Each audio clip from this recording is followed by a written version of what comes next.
అనుకుంటున్నాను. వీడియోని అయితే లైక్ చేయండి, మీ సపోర్ట్ కోసం అడుగుతున్నాను. మీరు లైక్ చేస్తే ఇంకా మంచి మంచి వీడియోలు నేను మీకోసం తీసుకొస్తాను.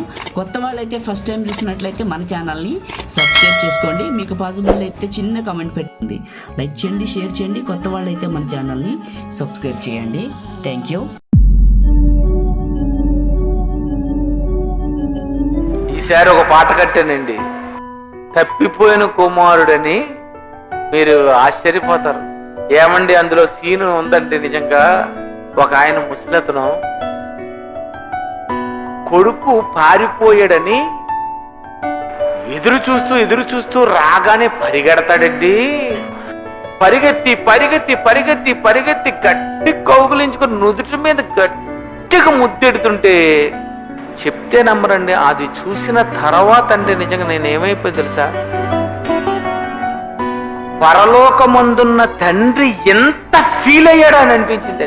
తండ్రి రొమ్మునున్న అద్వితీయ కుమారుడే ఆయనను బయలుపరిచెను అనే ఒక మాట అంటే నిజంగా ఆ మాట నాకు చాలా సంతోషం అనిపించిందండి. అంటే దేవుడు పరలోకంలో అలాగే ఉన్నాడు, వెళ్ళిపోయిన వాళ్ళు అందరి కోసం ఎప్పుడు వస్తాడని పాపం అని ఎదురు చూశాడా. అయ్యయ్యో ఎంత వద్దా మా నాన్న ఇలా అవుతున్నాడని యేసుబాబు చెప్పాడు. ఆ చెప్పిన దాన్ని కొంచెం లేట్ అయ్యాను, ఇప్పుడు చేశాను పాట.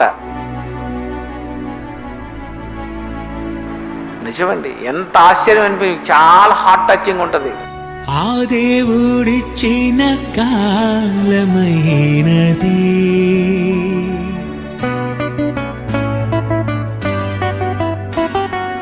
ఆ దేవుడిచ్చిన కాలమైనది,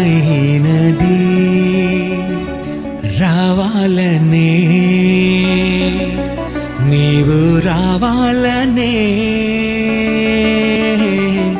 రావాలనే నీవు రావాలనే,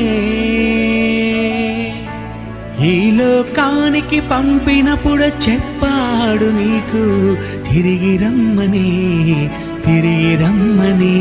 ఈ లోకానికి పంపినప్పుడు చెప్పాడు నీకు తిరిగి రమ్మని, అరులార రండని, నన్ను చూడాలని అయినా రారా, నాతో ఉండుటకు నూరారా, నీతో భువిపై ఉన్నారారా, నీ కొరకే ఆకాశంపై ఉన్నానురా.